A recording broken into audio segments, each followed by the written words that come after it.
All right, folks, it's 5:30. Let's start the board meeting and with the Pledge of Allegiance. I pledge allegiance to the flag of the United States of America and to the republic for which it stands, one nation, indivisible, with liberty and justice for all. Okay, roll of school board members. We have Brat and Brandon that'll be joined on Zoom. Since we didn't have this as a digital meeting, they cannot vote, but they can comment and listen. So one thing for tonight, we have the Truth and Taxation meeting that will start at 6 o'clock or after. So we'll recess the standard meeting and go to that at some point after 6 or right at 6, wherever we get a break. So lots of people in the room. Did the mask mandate again or? Sorry, I had to. But first off, before we get into the Mike's update, you want to do the. Yeah, we're gonna skip right down to my report there. We have some special awards tonight, plenty of them too, which will be awesome. But we're gonna start off with Green Wave recognition. We have some special guests here tonight, and Mr. Laura will help pass out the certificates. So we have 3 members of the girls soccer team, and we'll start with the 2 student athletes who were named to All-State. So we'll start with Kira Ellis. So if Kira could come up. And Mr. Lohr will present that, and Kara was named to the first team All-State. So give Kara a big round of applause. We'll have Kara walk. We'll have you walk right down there, Kara. Yeah. All right. And secondly, we have Maya Langerud, and Maya was named to second team All-State. So congratulations, Maya.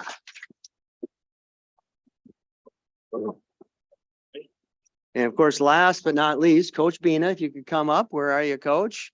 She was, Jessica was named the 2022 Section 8AA Head Coach of the Year. So great job, Coach Bina. So we'll have the board come up with all 3 of those members of the soccer team. We'll take a photo and it'll be awesome.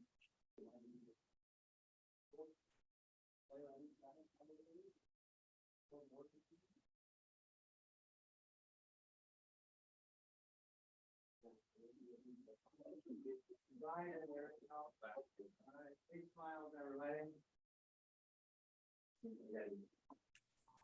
Give him one more big round of applause.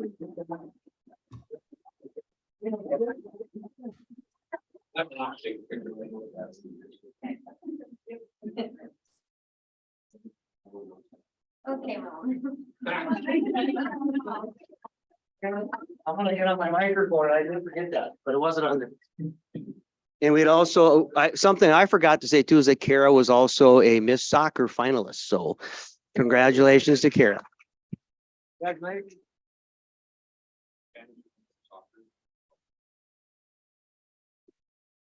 Thanks, appreciate it. Thank you. It's always great to start meetings with positive things, and we're going to move into something from soccer to the Ed Foundation. So we have special guests here tonight who have quite a bit of work to do. And as far as there are many recipients that are here to receive their awards tonight, and we greatly appreciate everything the foundation does for the school district, our employees, and our students. So we'll turn it over.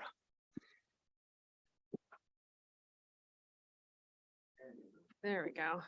All right. Well, good evening. My name is Holly Wavra, and if you don't know me, I'm the president of the East Grand Forks Education Foundation, and I'm here along with my fellow foundation board members, Pat Jacklich and Jan Jelliff. And we want to take a moment to publicly thank each of our board members for their time and energies. The East Grand Forks Foundation is a wonderful organization to be a part of, and certainly wouldn't be possible without the volunteers that make up our board. So for them, I am grateful. With that being said, it is our great pleasure tonight. We are here to award 17 individuals and their fellow staff in the district grants totaling $26,562.03 for a variety of projects that will impact students across grade levels. Grants are awarded to those applicants whose project applications meet the grant requirements set forth by our foundation. The foundation has been awarding grants covering all disciplines for both classroom level, grade level, and building level projects for a long time now. On behalf of our foundation, we would like to award the following grants. If the recipients are here tonight, we ask you to come forward along with your building level administrator to receive your award and stay standing for a photograph.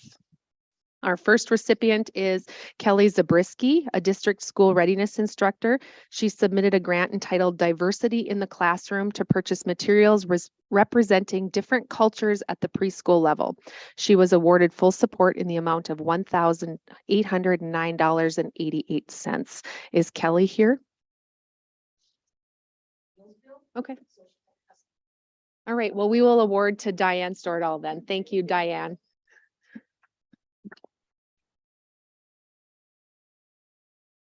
Our next award goes to Keely Iverson, a special education instructor at New Heights. She submitted a grant for sensory box items. She was awarded full support in the amount of $275.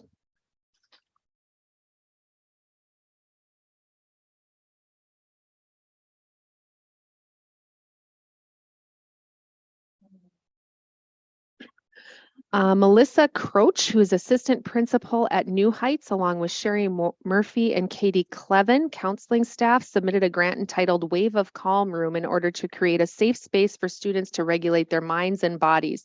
They were awarded full support in the amount of $650.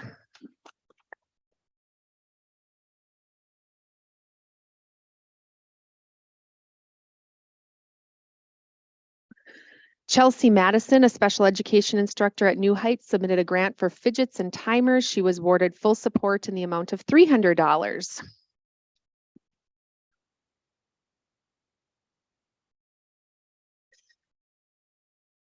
Katie Nelson, on behalf of the entire 7 sections of kindergarten at New Heights, submitted a grant for Handwriting Without Tears curricular manipulatives. She was awarded full support in the amount of $678.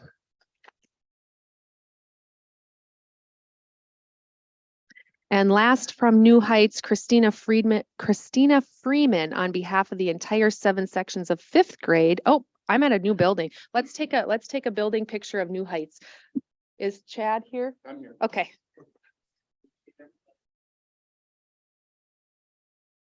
Didn't have my paper marked where the transition was. Tom, do you want to go up there too?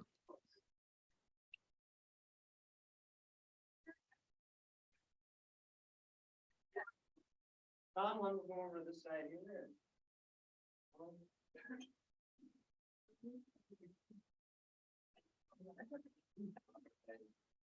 Smile, everyone. Thank you very much. Okay, now moving on, stand corrected. For South Point Elementary, Christina Freeman submitted a grant for Rube Goldberg machines, which allows students to get hands-on experience with force, motion, simple machines, and the engineering process. She was awarded full support in the amount of $1,539.09.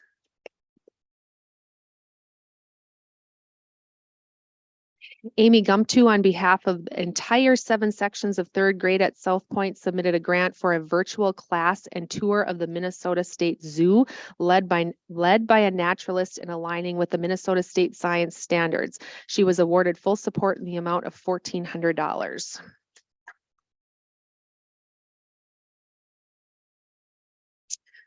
Livia Zitzo, on behalf of the entirety of South Point Elementary, submitted a grant for an inflatable touring planetarium to come to South Point so students can take a tour of the solar system, learning about Greek mythology, seasonal night skies, and the stars of the Northern Hemisphere. She was awarded full support in the amount of $1,495. That's where we need a picture of South Point.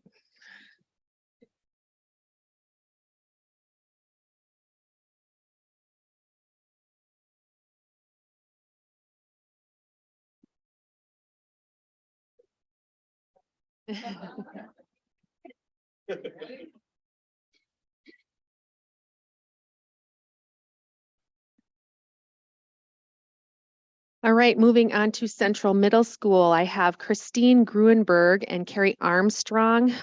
Carrie is at the South Point Elementary School. They submitted a grant together for graphic novels for the Central Middle School Library in order to provide good quality literature and appealing titles for teens. They were awarded full support in the amount of $1,500.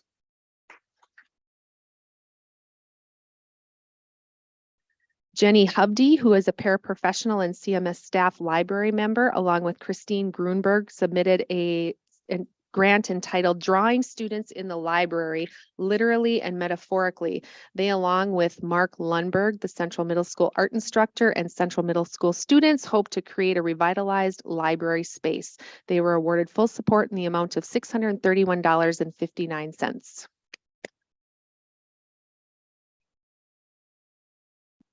Jenny Lohr, CMS band director, submitted a grant for funds to purchase an intermediate baritone saxophone for 6th, 7th, and 8th grade band students to utilize.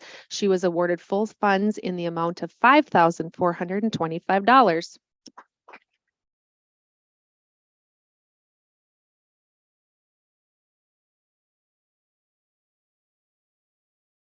Jill Walter, principal of CMS, along with Jared Sanger, the senior high woods class instructor, submitted a grant for CMS benches to be placed outside of CMS as a welcoming and inviting entrance space for years to come.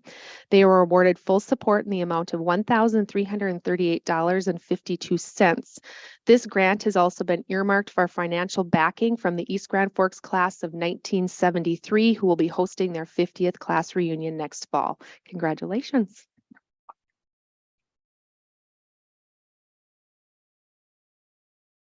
Yep.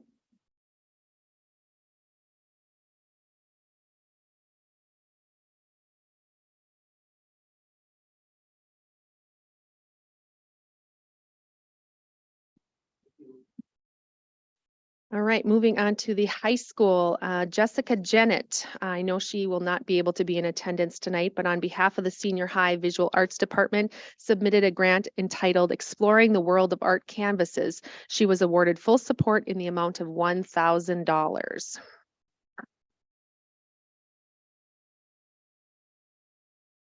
Donovan Hansen, grades 9 through 12 vocal music instructor, submitted a grant to upgrade theater lighting in the senior high PAC. He was awarded 30% of the total cost of his project in the amount of $5,400.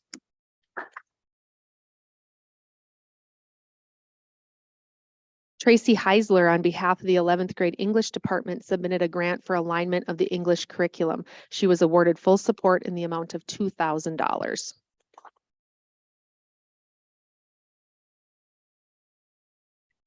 This is on behalf of all of you. Congratulations. We are very excited about to see your project outcomes in the days to follow. We look forward to future submissions. We are truly in awe of the effort that you put forward each and every day to make East Grand Forks a great place for students to learn. Thank you to the East Grand Forks School Board and administrators for your support of our mission and for allowing us to be a part of your meeting tonight. Together, we are better.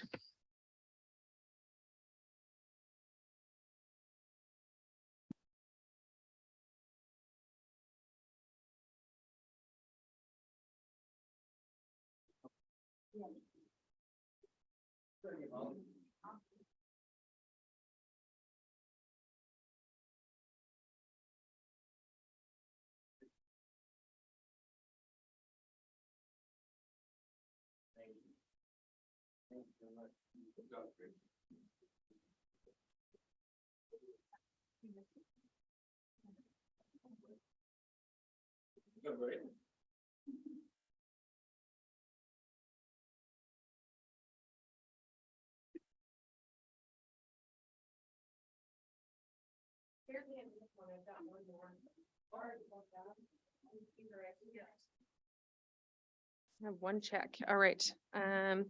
We have one more. So going back to New Heights. This award goes to Rachel Hemsing, a special ed instructor at New Heights. She submitted a grant for noise canceling headphones and she was awarded full support in the amount of $300. She couldn't be here tonight, so we'll award that to Chad.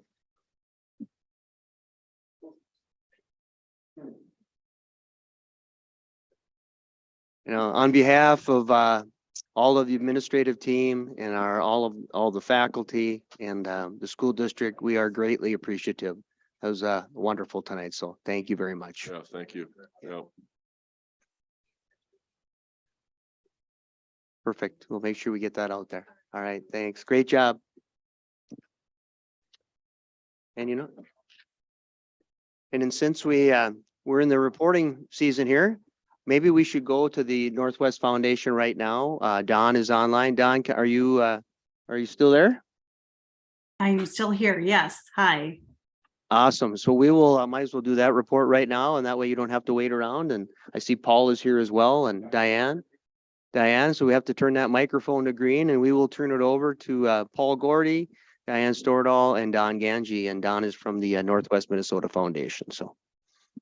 Good evening. I came earlier and we spoke a little bit about what we were up to. The collaborative group of us are working on getting more childcare available to people in East Grand Forks and trying to get things rolling in that department. So we've been meeting regularly, and we've kind of come down to last spring. We did a couple things. We did a night for providers, and then we did a town hall where we talked about what our needs are, and we did a survey to see what we needed and how many vacant spots we have in childcare in East Grand Forks. And so we've been working as a group, and we've come together, and we're trying to come up with a pot of money that we can use to incentivize people to open up childcare centers and make East Grand Forks a place where they want to open up business. So with that being said, I'm going to turn it over to Dawn. Dawn is with the Northwest Minnesota Foundation, and kind of working on a collaborative effort with them. And she'll explain how it works, but if we gain a pool of money, they need someone to be the broker of the money, and the Northwest Foundation will manage it. So she's just here tonight to give you some information. We're not asking for anything right now, but just let you know what we're up to. Go ahead, Dawn. Okay, thank you. Yes, so Paul and Diane asked that I just come tonight and share a little bit with you about who the Northwest Minnesota Foundation is and what kind of role that we would be playing in this particular collaboration. So the Northwest Minnesota Foundation is a community foundation. We have been serving Northwestern Minnesota, the 12 most northwestern counties of Minnesota, for about the past 35 years.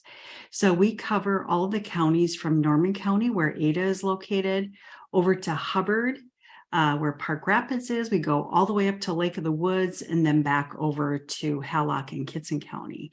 So we cover a large area, and we do so in a number of different mission-related areas. One of those mission-related components is our desire to promote philanthropy, to develop projects, assets in communities, and those types of items that are really going to benefit a community for the long term.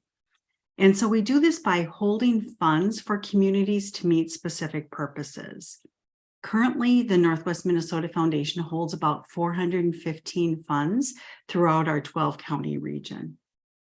And when a fund is established, there are a few things that happen. Well, first of all, we come up with a purpose for the fund. In this particular case, the purpose of your fund would be to support childcare. We identify people who want to act as fund advisors. This is the committee of people that I would be working with that make decisions about how to raise money for the fund and how to distribute money from the fund. These funds can be started with $5,000 and are typically established after the advisors are identified and the funding agreement has been adapted and adopted by our NMF Board of Directors. In this case, in your community, we understand that this is a large collaboration, and so I'm looking forward to working with a number of different people. And this fund would operate under the 501c3 of the Northwest Minnesota Foundation.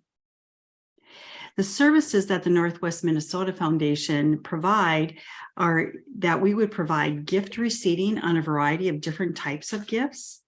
We would provide online giving opportunities. We would provide guidance in fundraising. We would provide charitable gift receipts for every gift that is received. The fee for our services is 1.5% after the first year. So we don't charge any fees for the first year of operation. And on a fund that is a spendable fund, looking at what you're starting, would be 1.5%. And we also would pay and distribute all of the checks from the fund. So we take care of what we call the back office functions. All of those would be provided by the Northwest Minnesota Foundation. We see that there could be a real impact in your community with a fund of this type is because it would give you a real opportunity to accomplish this big project of helping to establish more childcare providers and more childcare businesses in your community, and would give people the opportunity to provide a charitable gift of which that they could take on their taxes for making such a contribution. The next steps in looking at establishing a fund like this are really to identify who the fund advisors might be, to draft an agreement, to secure an initial gift, and then to start fundraising and to start identifying projects that the committee would like to support.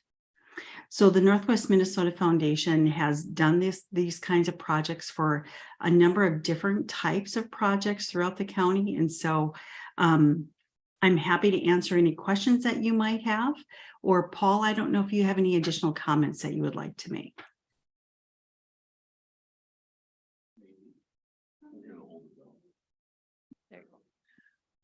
Remember Dawn talked about a fee that comes out of the proceeds. It's not come from asking us, the city or the school district, for additional dollars. We're looking to do this without having any dollars that come from either the school district or from the city. This presentation has been made also to the Economic Development Authority and to the City Council in late November. We talked to both of them and brought them up to date on what's going on. And Dawn and I talked last week. I have had an opportunity to talk to a business about providing the seed money to try to we get that started. So we're moving ahead. We are trying to move ahead. We'd like you to participate with us. Diane's been a wonderful partner to work with on this.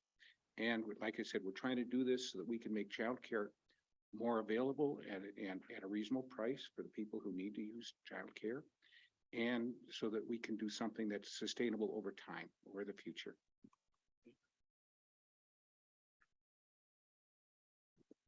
You guys have any questions for them? I think it's great. I appreciate it. We obviously it's a dire need in our community, so. There were identified a need of 210 slots for childcare. Really? That 210 210 short. That was Yeah. short, yes. Oh, Hey, Matt, I got a question. I know go ahead, Brian. I'm not Good to see bold you. when I'm on Zoom tonight, but Paul or Diane, when you know, I'm all for this when you say, and maybe I missed it in Don's presentation, when you're asking us to participate, can you elaborate a little bit more, or did that just go right over my head, Don, when you were presenting it? The money cannot be given directly to a private provider. And Dawn, feel free to step in if I mess this up. It has to go through either a not-for-profit agency or from somebody like either the school district or the city. So Okay. it would end up with us being a conduit only to provide the dollars to that. It may be us having to be a title holder of our property and then having to have get paid a rent in terms of what our cost would be for having that ownership interest. So the rent would be each year, whatever it costs for us, but there would be funds available to help it. And the rents I would anticipate being basically the property tax costs and maintenance costs would probably be less than what they'd be paying in another building, a private building. So that's what we're looking at. And it's because of the idiosyncrasies of the program, the foundation program, that we have to go through either not-for-profit or the school or the city. And between the city and the school board, I figure that we will deal with that question as we get to the future. I can't answer that today, who will do what on that, but we will figure that out. No, certainly. I think that answers it. We're not quite there, but baby steps and we'll get there. So I appreciate everybody's hard work in this, because it certainly is a need. Well, we appreciate your support too. We couldn't be here where we are today without your support, as well as the support of the city, the EDA, City Council and the EDA. Thank you. Yeah, thank you. Yep, appreciate it. He said, hold it. When do we anticipate moving forward, or what's the next step? Do We know that? are moving forward right now with Dawn. As I said, last week I had an opportunity to talk with a business and I would talk to them. They asked what they could do. So I told them. And I will continue to take advantage of opportunities like that. As Dawn said, the next step is setting up that board and putting together the rules by which we will operate. Okay. And then I would anticipate that both the city council and yourselves, the school board, will need to look at those to make sure that you don't have any real qualms about what's going on. Okay. Okay. Thank you. Dawn, did I miss something? No, I think, and you covered it well, Paul. And as a community foundation, we are only able to make grants towards nonprofits or to public entities. And since a lot of these businesses would be for-profit businesses, that we would make the grants to perhaps the EDA or the school district, and then you could disperse it from there. And so we have to follow our best practices and our guidelines in order to do that, but that is one way that we can have the impact that we want to have by working through an intermediary.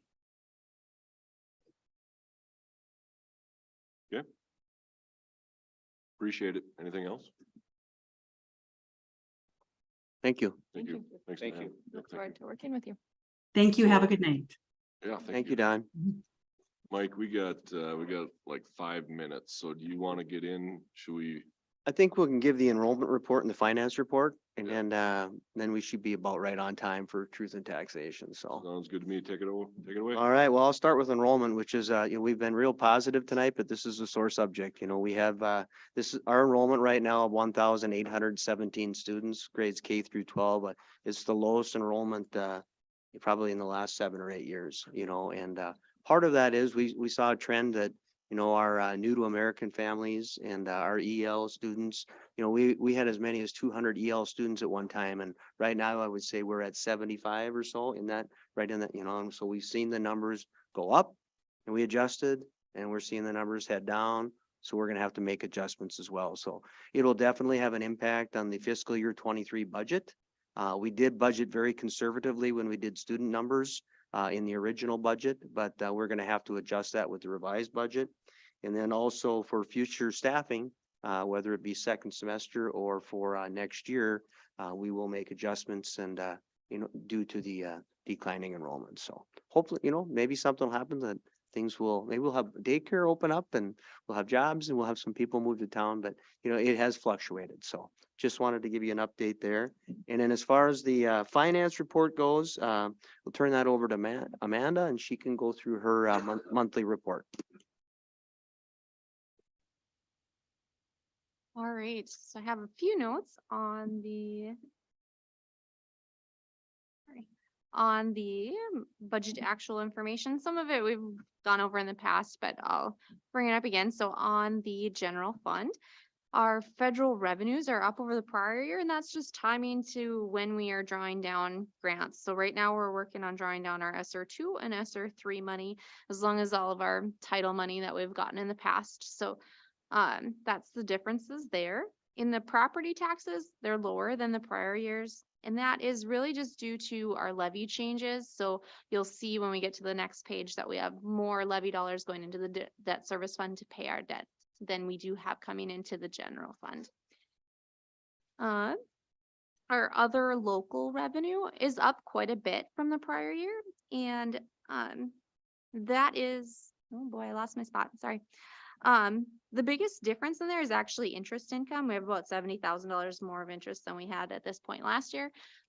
So that, and then some other just things, minor things like concessions are doing really well this year. So some things like that. And then the student activities, that just varies annually. Last year at this point, we were working on band trips. So that's why our revenues were so drastically higher last year than they were the year before and then this year. On expenditures, the only thing I wrote down was our equipment and debt service, or they're similar to the prior months. We had some computer purchases and timing and how things are coding is making things look different in there. So the increases are up because of different purchases that we had, but it's timing to when we're doing things in the year.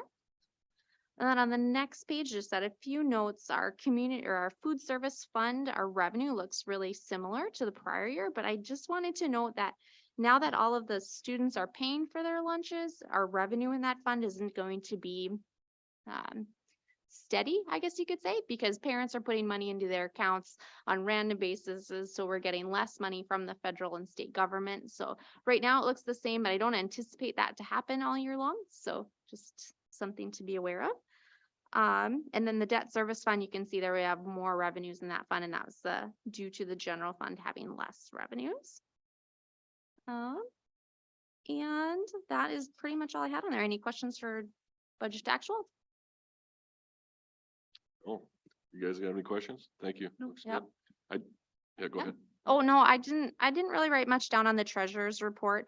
I did highlight that we had $21,000 of interest income this month, so that's great.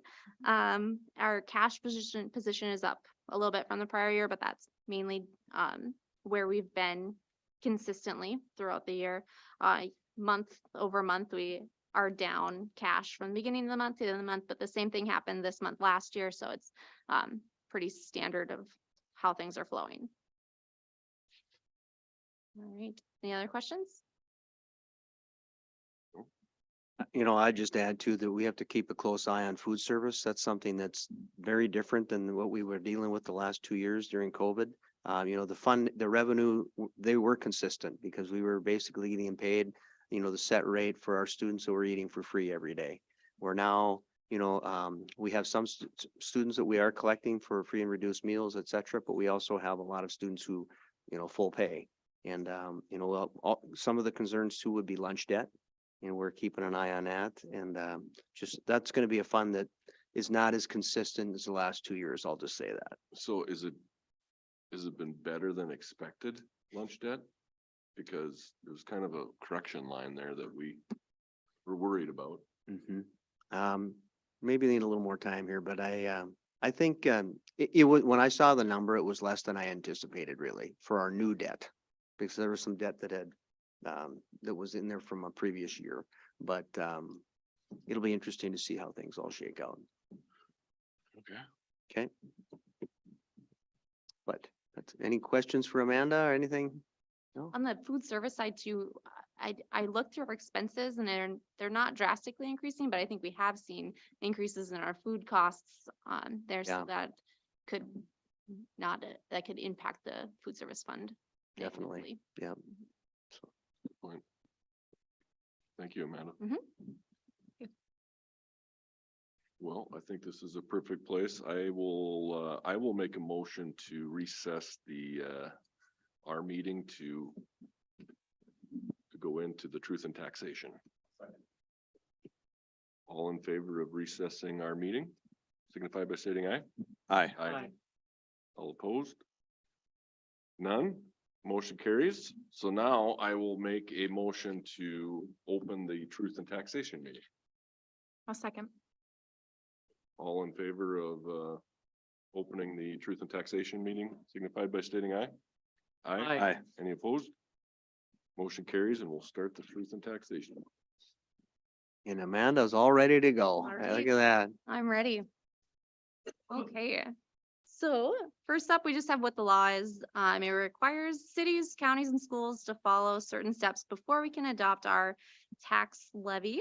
And the first part of that is information being sent out to all of the residents in our area. So that was already sent out by the county. And then the second part of that law is the truth and taxation, a public meeting for each different taxing jurisdiction. So that's what we're going through tonight. So there are a few different requirements for that meeting, and they are as follows. So we have to discuss the property tax levy.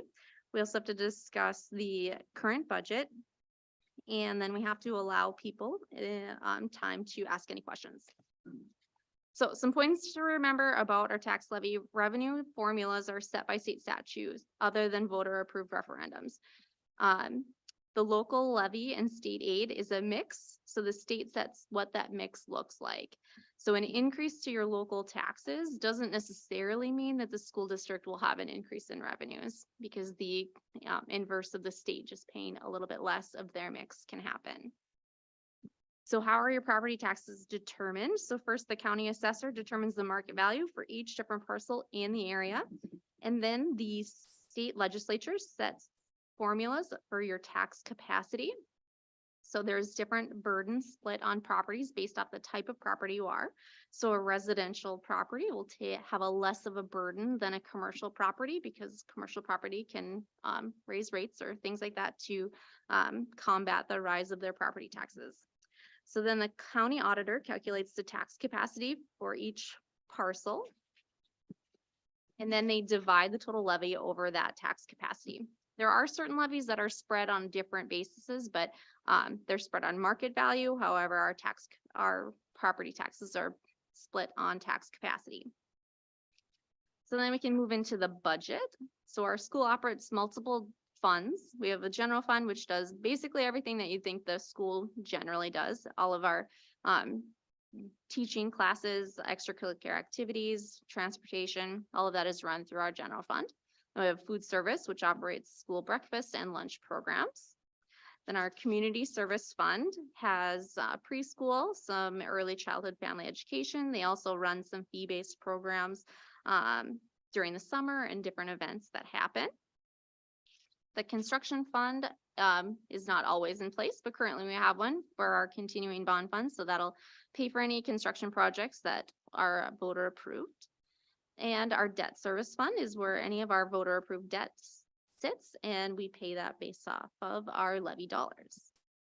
So here's our current budget, which we were in the process of revising, but our budget as it sits now has our general fund going backwards. The majority of our decrease is in the construction fund, which of the 956,000, which we may not spend all this year, but at the point in time of the budget, it was unclear of how much of those funds we would spend. So out of the general fund, the majority of our revenues comes from state aid, 83%. A small portion is the portion that we're talking about tonight of local taxes of 9%. So most of our money comes from the state or the federal government. And most of our funds are used to pay for our staffing. So the salaries and wages of 61% plus the benefits of 20%. So 81% of our general fund budget is used to pay for our staff.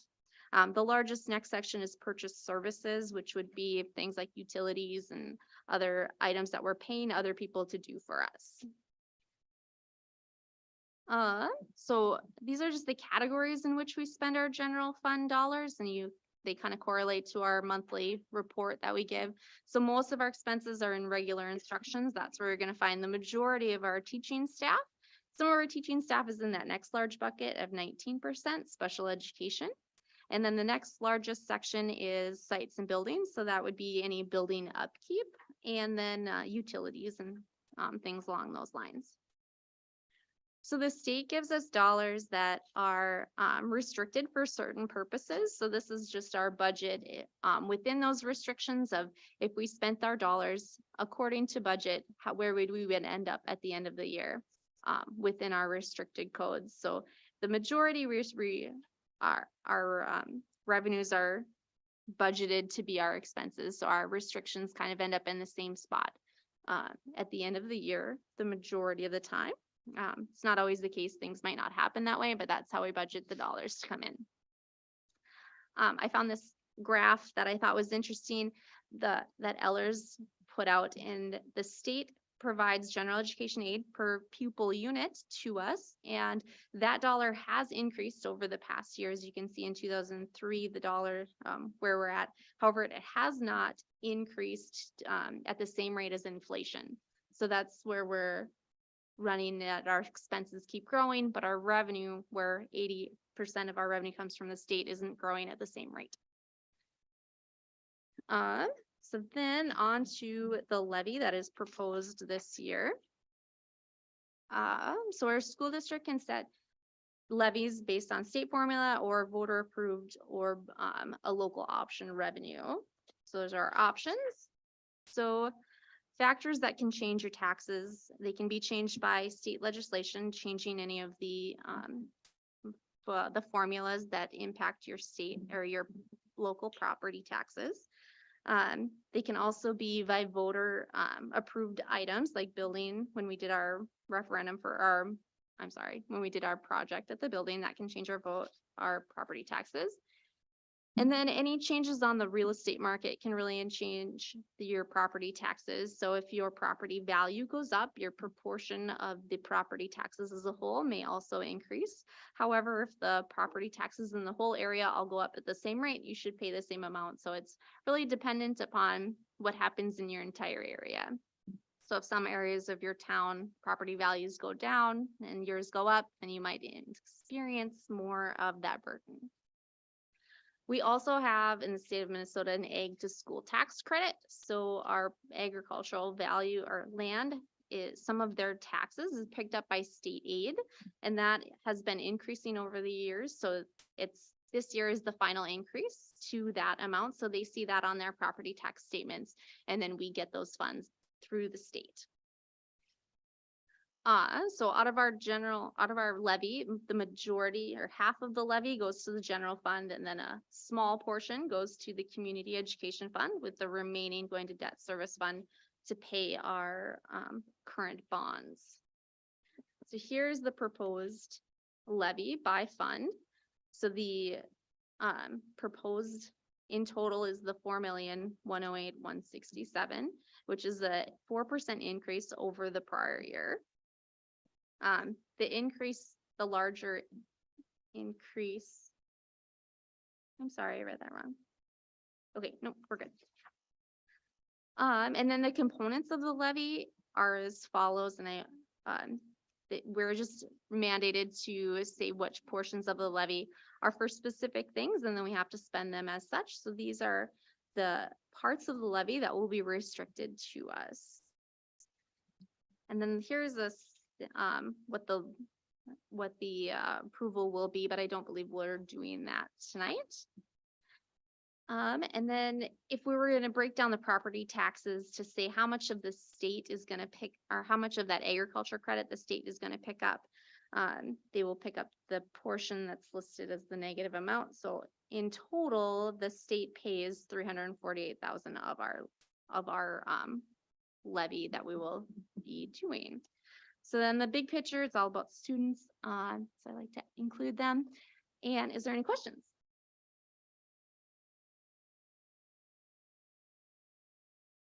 You guys have any questions? Brandon, Lynn at home, any questions? I don't. Did a fabulous job. Thank you. Thank you. Thank you, Amanda. I was just taking a look here.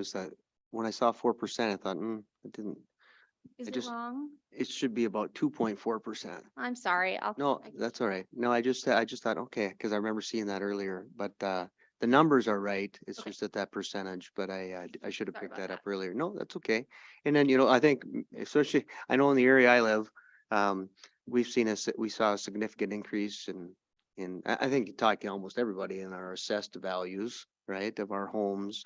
And I did feel like take a look at that to see how's the school looking. Overall, the school increase was very minimal compared to, I know the county and the city. So, and I know that, people ask questions about that, but if you are asked questions, our levy is going up slightly. I mean, $95,000 on a $4 million levy is a pretty small number when you think about inflation, et cetera. So, we do our best to use the dollars wisely, and, the recommendation is to, certify this dollar amount.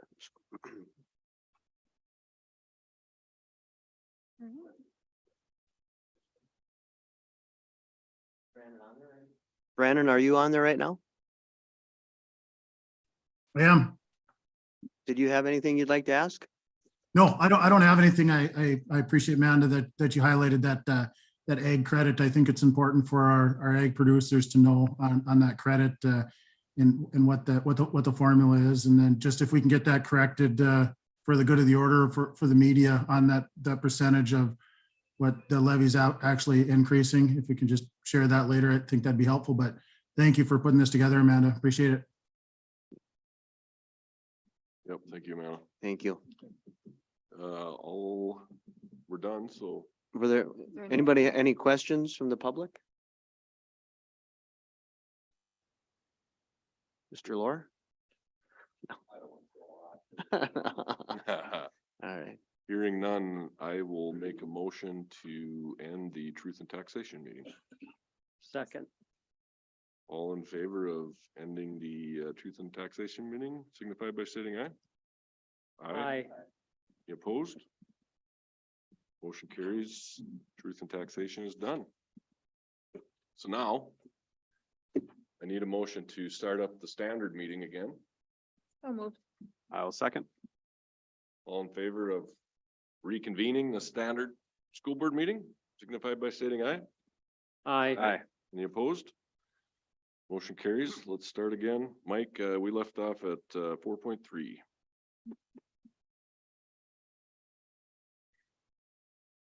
Okay, so I'll get back to my report here. We did Green Wave recognition, we did the foundation grants and we did the Northwest Minnesota Foundation presentation. So the next person in line would be Soraya. So Soraya can give I know that she has some information she'd like to share regarding the world's best workforce report.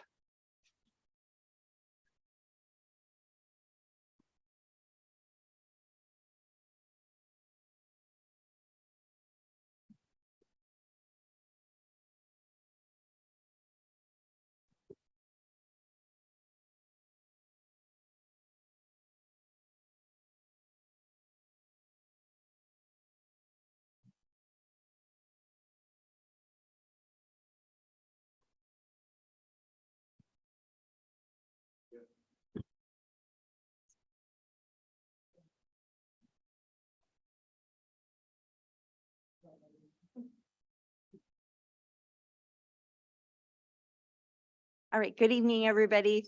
We had a meeting back in October where we had invited folks to come in and update where we were at the state of the district. So some of this information I've already gone over. Each of us presented in each of these areas. So I'm not going to spend a lot of time on the data, but I am going to highlight a couple things that I think are important. We've really adjusted this plan a lot this year. So this is autopsy data as far as I'm concerned. This is what drove us to make some really significant changes this year. Diana and I talked about in the past, she's had a goal around just increasing our enrollment at the preschool level. So this year we're looking more at making sure our kids are coming in more prepared in their phonemic awareness, because that is an area in literacy that we're really focusing on. So we did meet this goal though, so that's a celebration. Our next goal is our Read Well plan. Chad and a literacy group, we have worked really hard on really adjusting our elementary literacy plan to meet the science of reading pieces that have been missing in our plan. We're really excited to look at our data coming up here in the winter to see where we're at. Last year, where we ended, our goal was 70% of New Heights students would be at the 75th percentile with reading. And last year we were only at 22% meeting that goal. So that's why we knew we needed to make some huge, big, different shifts here, which we have really worked hard on. And again, we're excited and we'll be bringing that data forward as soon as we get some of that information. So we did not meet that goal. We have another goal too in this area of Read Well by third grade, where we look at our third grade MCA, because that would give us a nice peek at, are we meeting the standards and are our kids able to read at that level? And again, we did not meet in this area. We were below the state average in reading in third grade. So we have really sunk a lot of time, resources in, and as Mike said, our EL population has decreased significantly. So Ashley Schomer, who is the EL teacher at South Point, she is now doing reading along with Rhonda Kallock to enhance our title program there. And in January, Leah Klein will be also assisting at New Heights, Kaylin Baki with the kindergarten. And right now we have 5 people being trained in in what's called Orton Gillingham. And it is a multisensory approach to teaching phonics and phonemic awareness. So we're really excited about that. We actually already had a parent contact us that they've already seen a change with their child, one that Kaylin is working with. So we know we're on the right path and we're really excited about that. As far as closing the achievement gap, we break down each area of students who participate in different programming, such as free and reduced lunch, our special education programming, our EL programming. And I'm happy to report in all three of those areas, in two of them, we met our goals. So our free and reduced kiddos in reading were above the state average. And in math, we were darn close. I think we were just a little bit over, but we were pretty close there. And then these were our kiddos who received our EL students in the area of, let's see, the top one. I know that one's hard to see. This template that the Department of Ed gives us is not very friendly. I'm just gonna say that. Let's see, this one is our reading of our EL students were above the state average, and our math was just a little bit above, so we were on track there. These are EL kids again. Where's my special ed one? Oh, I'm sorry. I know in special education, we were in both areas a little above as well. I'm sorry, I'll have to shift that. I'm not sure why those two pulled in that way. And then we break it down by ethnicity as well. And it was such a celebration to see our American Indian students doing really well with reading with all the work we've been doing. So that was really fun to see. And also in the area of mathematics, a nice increase. These are Hispanic and Latino kiddos doing really well with, again, the area of reading above the state average. Math just a little below, so it helps us know where to target. Our Black and African American students in mathematics, again, it just seems like mathematics is our area that we're just barely above or a little below. So it's an area we need to focus on overall. I can tell you that right now. But in reading, again, we are above the state average. And our students who identify as 2 or more races, we were below in reading and below in mathematics as well. And then our students who are white, both areas below the state average. So this really tells us as we try to close those achievement gaps, we want all those groups growing at the same rate is what we're trying to look at. So we look at trend data, and our trend data says we're on the right path. We've got work to do, but we're going the right direction. And I'll tie in the achievement integration dollars here in just a minute, so you can see how that all comes together. For our all students career and college ready by graduation.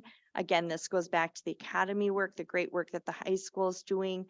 Their goal was to make sure that every student would have a personalized small learning community engaged around their interests and relationships, and are valued, and our business and community is engaged, and our community is supported by the year 2025.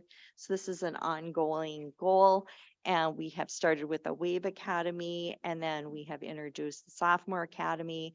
And then each year as we add on each piece, we will be significantly closer there to meeting that goal, but we are on track.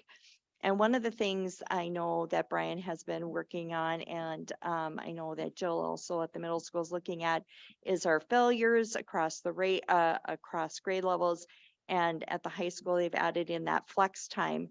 And we have saw a significant drop, and that's in the achievement integration piece, which I'll bring up here in a minute. But our goal is to have 90% of our students all graduating from the senior high in 4 years. That's our ultimate goal. And we have been on track after every year. 2018, we had 91%, 2019, 91%, 2020, 92%, and 2021, we had a dip there. And we just weren't quite sure why that dip was there. I mean, we really didn't have a overall strong explanation. That was the year coming, that was the COVID year, so we're not sure how much that affected kids or not. So we did have a little dip there. But then we were back up again. Last year, we don't get the final graduation counts from the state till February. So, but just knowing, looking at our own data, we're back on track at that 90% for this past year. So achievement integration, we also have to report on that. And this was really exciting to see this. So we measure these goals every year, but this is year 3 of 3 on this plan. So we started a new achievement integration plan now. So these are our overall goals, and did we meet them or did we not? So our first goal was when we started our community and schools work. And we only had 22% of our 5th, 9th, 10th, and 11th graders on the Minnesota Student Survey stating that they felt connected to the community. And I'm happy to report our goal was to be by 40% by 2022. And looking at the Minnesota Student Survey, we were at 42% of our students saying that. So the work we're doing did help. So I was excited to see that. So we met our goal there. And then our next goal was with teacher equity. Our goal was to increase the number of staff culturally competent around American Indian pedagogy and cultural teachings by 2022. And happy to report that we had 87 of our staff participate in last year's training with Ricky. And we have another, is it 27, I think, right now? 27, I think, is what the number is. I could be a little off, don't hold me there, but so we're excited about how that's moving forward. And again, this ties back to that graduation rate increasing, the high school decreasing those failures from 162 to 120. And happy to report that we had 100 student failures last year, according to the graph that the high school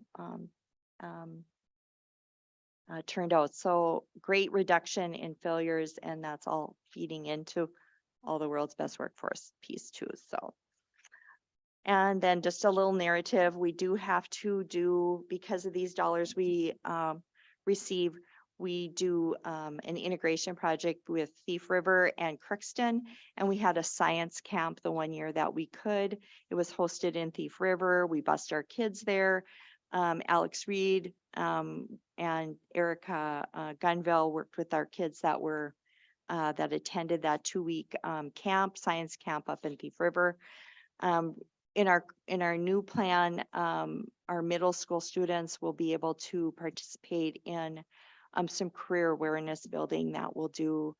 And I think we're going to choose a grade level. Jill and I will pick who that'll be. And we're meeting with Crookston and Thief River to get that organized now for this year. So any questions?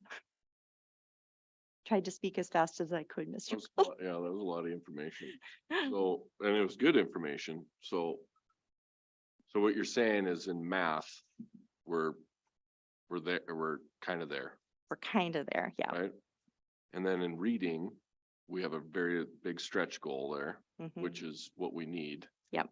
And what was the third grade is readers by 3rd grade, right? Right. And what was is there a 2nd grade one? So at New Heights overall last year we had we used FastBridge A reading previously, which just gave us an overall look at how they were doing. And what Chad has implemented now is in kindergarten and 1st grade, they do multiple subtests that tell us exactly, is it a phonics issue? Is it a phonemic awareness issue?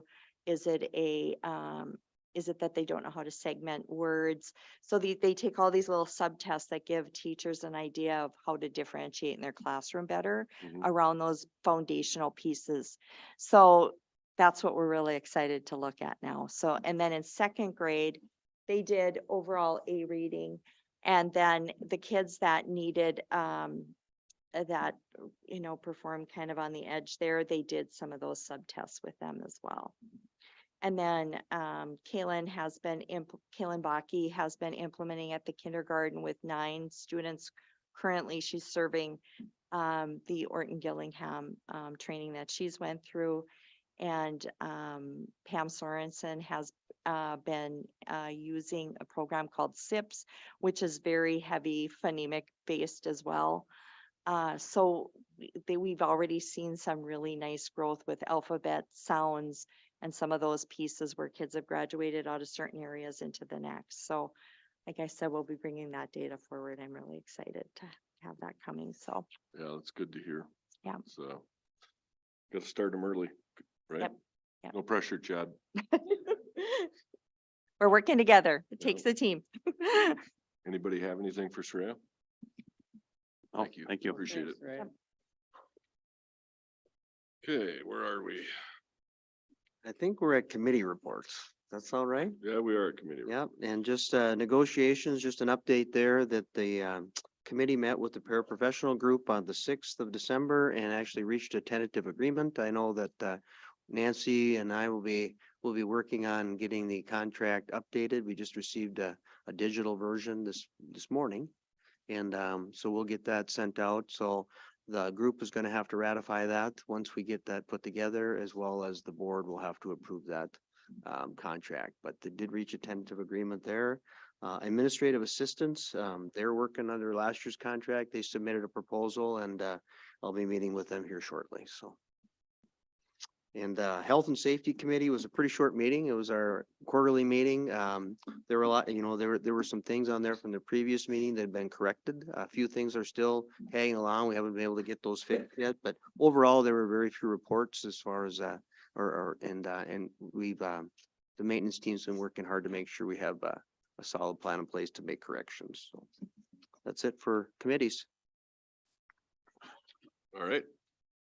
Moving on, 5.0 is the consent agenda. Does anybody like anything pulled? Hearing none, I'll need a motion to approve the consent agenda. I'll approve the consent agenda as presented. I'll second. All in favor of approving the consent agenda signified by stating aye. Aye. Any opposed? Motion carries. Let's see, on to the truth taxation. Close, reconvene. We're already on 10.0. Is there any opportunity for citizens to speak, Mike? There were no requests. Okay. 11.0, we need to approve the agenda as uploaded into board book. I'll move to approve as presented. I will second. All in favor of approving the agenda as uploaded in board book, signify by stating aye. Aye. Any opposed? Motion carries. All right, on to district business, Mike, the combined polling places. You got anything on that? Yep, this is something we need to do every year just in case there's a special election of any kind, whether it be to replace a school board member who might be leaving or if we were to go for some type of public vote. If we didn't do this, we would have to use all of the polling places in the district. So just a yearly house cleaning item that we want to make sure we take care of, that we would combine all of those and it would be held at City Hall. I know that is what we had listed last year, so. This is not a roll call, is it? Is it a roll call? Okay, I'll motion to approve. A second. okay, all in favor of establish a combined polling place for the independent school district 595 for 2023. For school district elections, signified by stating aye. Aye. Better go roll Yep. call. Oh, we gotta go roll Yeah, call, don't yep, we? yep. Sorry. Go ahead. Be a quick one. Yes. Yes. Yes. Yes. All right. Mike, 12.2. Okay, so now, the Amanda did a great job with the presentation. You have the information. So right now you need to, the recommendation would be to certify the levy at $4,108,167.10 as the dollar amount listed in the presentation. I would move to certify. I'll second.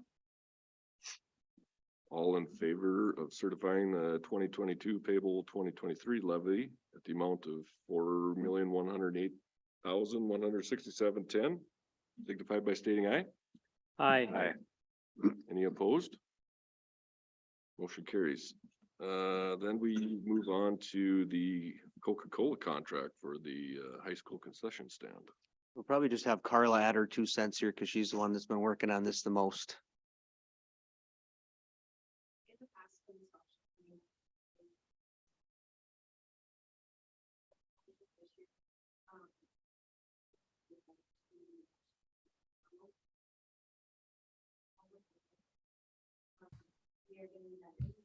Mike, have Carla step up to the mic. Oh, please. sorry.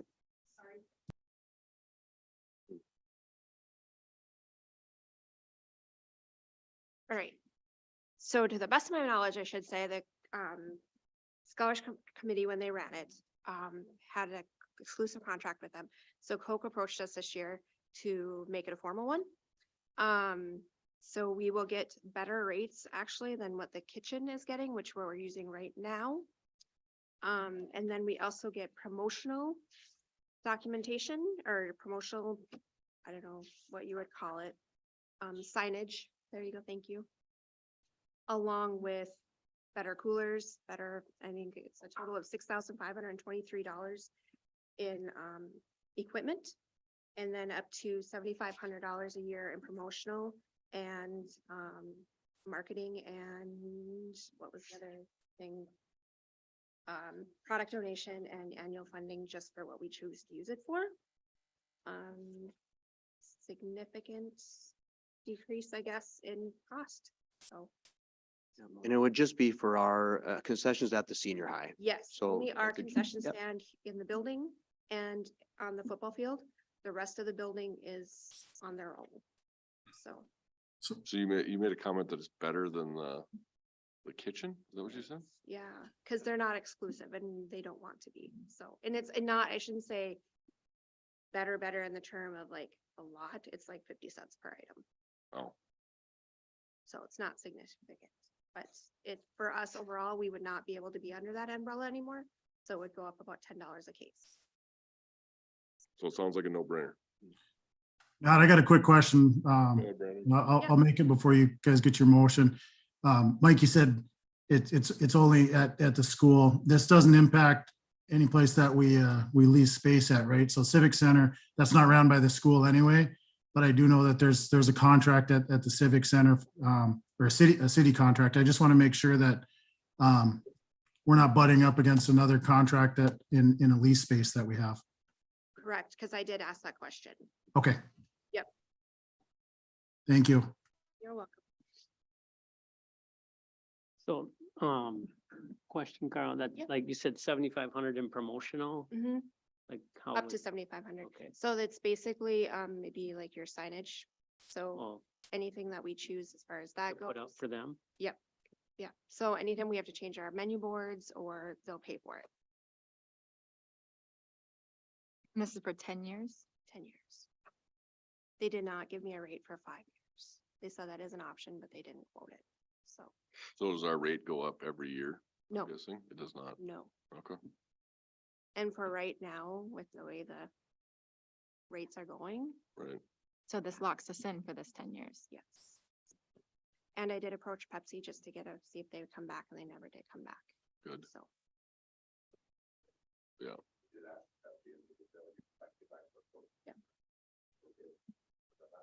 Good. Sounds good to me. Anything else for Carla, Mike? I'll make a motion to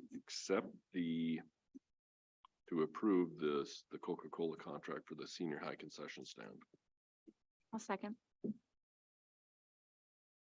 All in favor of approving the concession stand contract, signify by stating aye. Aye. Aye. Any opposed? Motion carries. So donations, Tom? I gave you a piece of paper. What's that? Should be right there. Yeah, I got it right here too. Yeah. Go back to it here. I'll make a motion to accept the following donations to the district for $3,038.90. There was from Shields to New Heights for student cold weather clothing of $500. Joyce Zach to the senior high Monty Zach scholarship of $500. Egg Country to senior high for student needs of $448.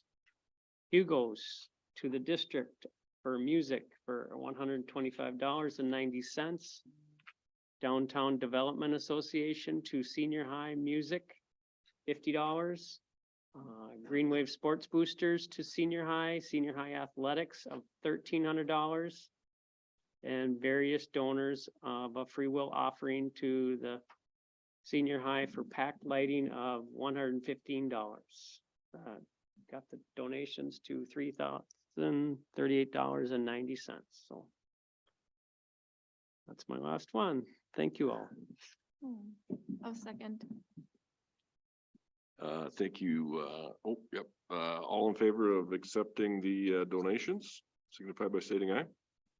Aye. Aye. Any opposed? Thank you to those donors. We're on to payment of claims and accounts.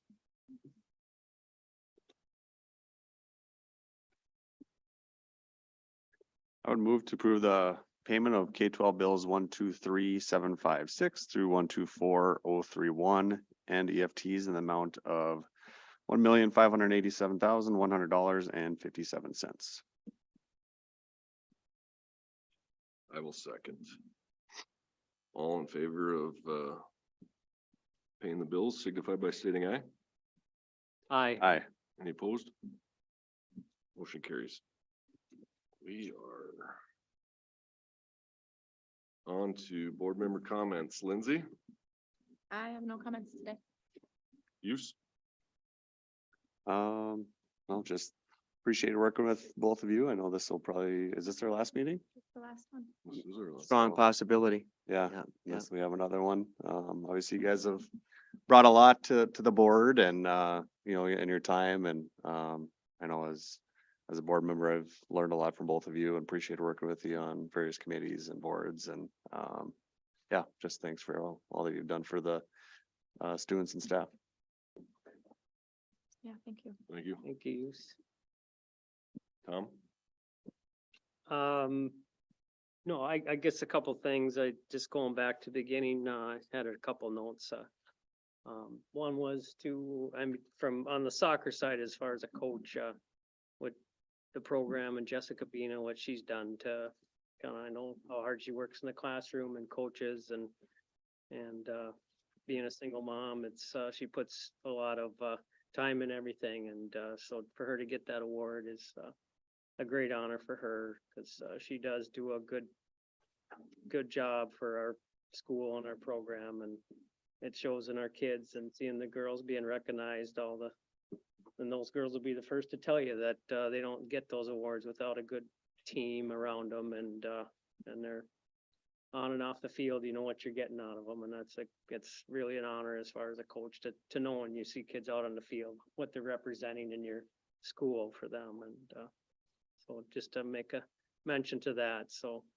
And then just the Education Foundation being on that board with what they do for the district is, you know, seeing all the awards today is great, because I know they want to fill the room with people getting, our staff getting awards. They don't want to just try and give to a few. They want to see more and more because they know it's going to all the students and into the programs and helping us make better, better kids in there and just giving them more opportunity. So what Holly Wobber has done and I've said it before with her leadership and the board is it's a first-class board, and so honored to be on that board. I was glad that I had that opportunity, so.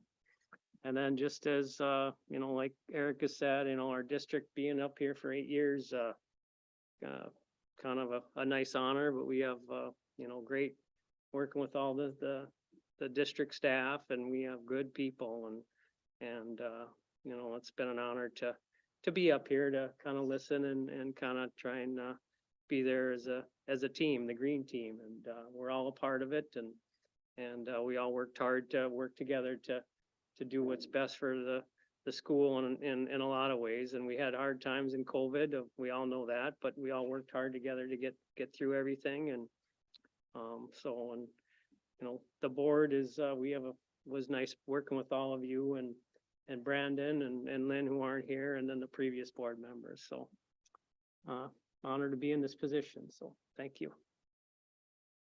Yeah, thank you, Tom. I just want to say good luck. We're heavy into the winter sports activities, so good luck to all the teams.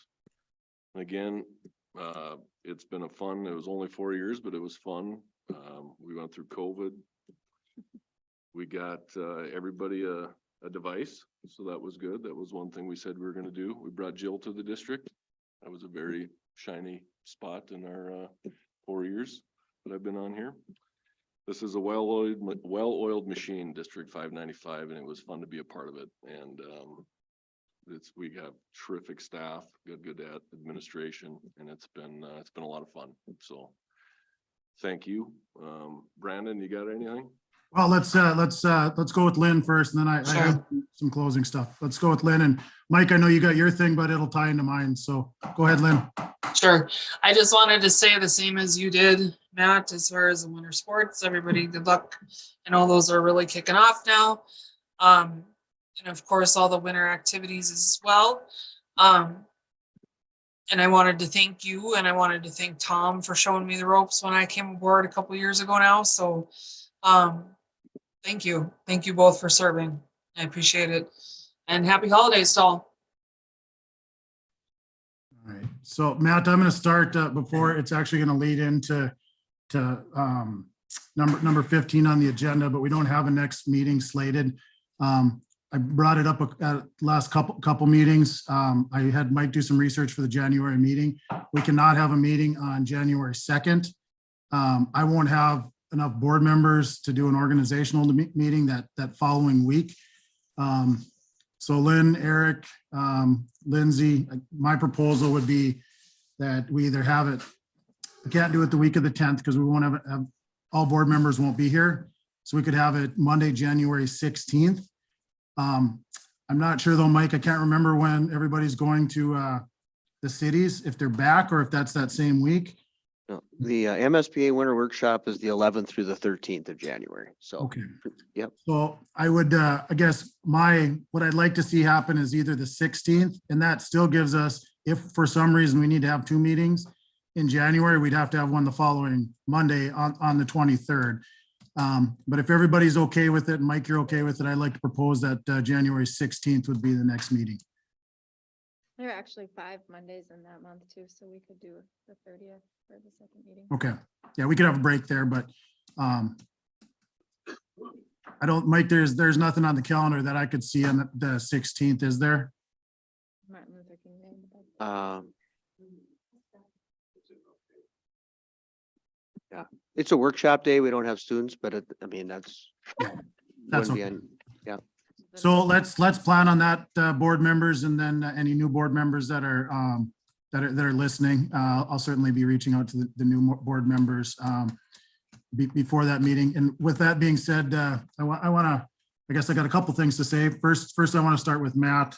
Certainly want to thank Matt, you for your last 4 years, last couple of years. You've been my right hand as the vice chair. You've done some heavy lifting on the facilities committee. Most certainly on the negotiations committee. You shared some things with technology, new employees. We restructured some administrative duties. We brought on some new administrators, and we've kept the budget in line. So I'm very, very happy to have worked with you. As I said, Matt's been my right hand. He'd bent off me, I'd bent off him, and in a good way. So even though I was on the board prior to you, I look as Matt as a mentor and has helped me along the way. So Matt, you're going to be gratefully missed, and thank you for all that you've done for the district. It does not go unnoticed nor unappreciated. Thank you, sir. Tom, same with you. I came on the board. I had the board looked quite different when I came on the board. I had several mentors, Tom being one of them, and Tom and Eric are the only ones left off of that. But Tom has also done some heavy lifting over the years. When I first got voted onto the board, Tom and Eric were both heavily involved after the referendum on the facilities committee, and you can look at those two and others on previous boards for putting that new football field, the upgrades, the addition to the school. Tom, again, that doesn't go unnoticed, and all the other committees, both you and Matt. I mean, we could put countless. You can't count the hours of committee work that's done, and I think that I've said that at other board meetings, but everybody sees the meeting that we have on Monday nights. Our other meetings are public meetings, but they don't always see that if they don't attend. And there's a lot of work that's done at those committee meetings with other stakeholders within the community or within the district. So again, I appreciate everything. I think we've got a lot accomplished. Tom, in the 6 years that I've been on the board with you, Matt, in the 4 years that I've been on the board with you, maybe look forward to you two even rejoining the board in the future. Who knows? But again, it's been a privilege and an honor to serve with both of you. And with that being said, Mr. Colness has something I wish I was there to present, but Mike, take it away. Thank you, Brandon. And if Eric and Lindsay could help me out to pass these, I'll read the plaques and we'll have you present up front here. But starting off, we'll go in alphabetical order. All right. So Matt Foss. Okay. So in the plaque states, in grateful appreciation for 4 years of service to the East Grand Forks Board of Education and the students, most importantly, right, of ISD 595. So congratulations. Thank you for everything, Matt. Appreciate it.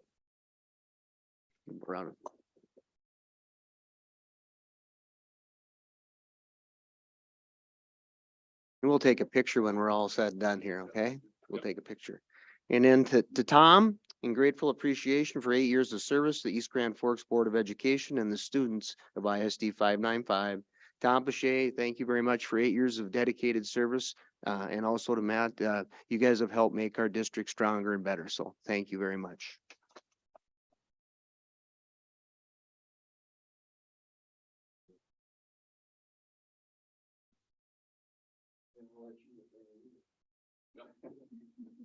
We'll take a picture here afterwards. All right. We'll let Matt adjourn the meeting. So did we come up with a date? Did you guys come up with a date? January 16th. All right, so the next meeting is Monday, January 16th, and I will take a motion to adjourn the meeting. I'll make a motion to adjourn. I'll second, Tom. All in favor of adjourning the meeting, signified by stating aye. Aye. Aye. Any opposed? Motion carries. Meeting's done.